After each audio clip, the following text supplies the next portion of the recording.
ஆழி போல் மின்னி பலம் புரி போல் நின்றதிர்ந்து தாழாதே சார்ந்த முதைத்த சரமழை போல் வாழ உலகினில் பெய்திடாய் நாங்களும் மார்கள் நீராட மகிழ்ந்தேலோர் எம்பாவாய்.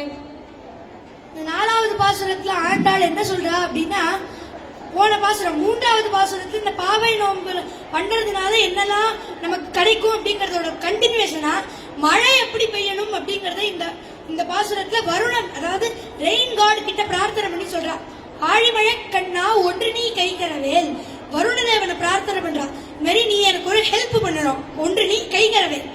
ஆழியுள் புக்கு உகர்ந்து கொடார்த்தேரி, இந்த ரெண்டு லைன்ல ஆண்டாள் முழு வாட்டர் சைக்கிளையும் சொல்றா. நம்ம எவாபரேஷன், கண்டென்சேஷன், பிரெசிபிடேஷன் படிப்போமே, அது மாதிரி ஆழியுள் புக்கு, ஆழி அப்படின்னா சமுத்திரம், அந்த சமுத்திரத்திலிருந்து ஜலத்தை எடுத்து அந்த மேகங்கள்ல தங்க வச்சு புகந்து கொடார் தேரி, அதை மழையா வருஷி. எங்க ஊர்ல ஸ்ரீவில்லிபுத்தூர்ல ஊழி முதல்வன் உருவம் போல் மெய்கருத்து, எல்லாத்துக்கும் காரணமா இருக்கிற அந்த பகவானோட உருவம் எப்படி கருத்து இருக்குமோ அது போல கருத்த மேகங்கள் வேண்டும், உருவம் போல் மெய்கருத்து.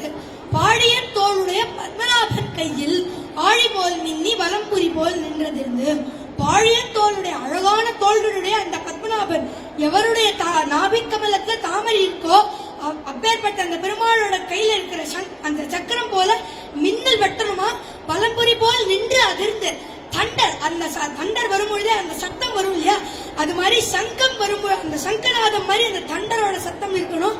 ஆழி போல் மின்னி வலம்புரி போல் நின்று அதிர்ந்து. தாழாதே சார்ந்தம் உதைத்த சரமழை போல், சாரங்கம் பெருமாளோட வில்லான அந்த சாரங்கத்திலிருந்தே எப்படி சரமழை அம்புக்கள்லாம் எப்படி மழை மாதிரி பாயுமோ அது மாதிரி மழை வரணும் அப்படின்னு ஆண்டாள்.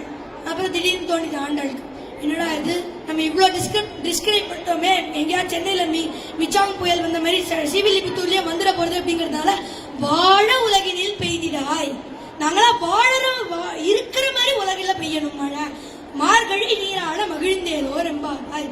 நாங்களா அந்த மார்கழி மாசத்துல நீராடுறதுக்கு ஒரு ஹெல்ப் பண்ற மாதிரி மழை பெய்யணும் அப்படின்னு ஆண்டாள் இந்த 4வது பாசுரத்தை சொல்றா.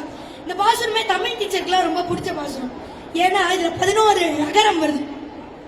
ஆழி மழை கண்ணா ஒன்று நீ கை கரவேல் ஆழி உள்புக்கு உகர்ந்து கொடார் தேரி ஊழி முதல்வன் உருவம் போல் மெய்கெடுத்து பாழியம் தோளுடைய பத்மநாபன் கையில் ஆழி போல் மின்னி வலம்புரி போல் நின்றறிந்து தாழாதே சார்ந்த சரமழை போல் வாழ உலகினில் பெய்திடாய் நாங்களும் மார்கழி நீராட மகிழ்ந்தேலோர் என்பாவாய் அப்படின்னு 11 நகரம் இந்த பாசுரத்துல வருது.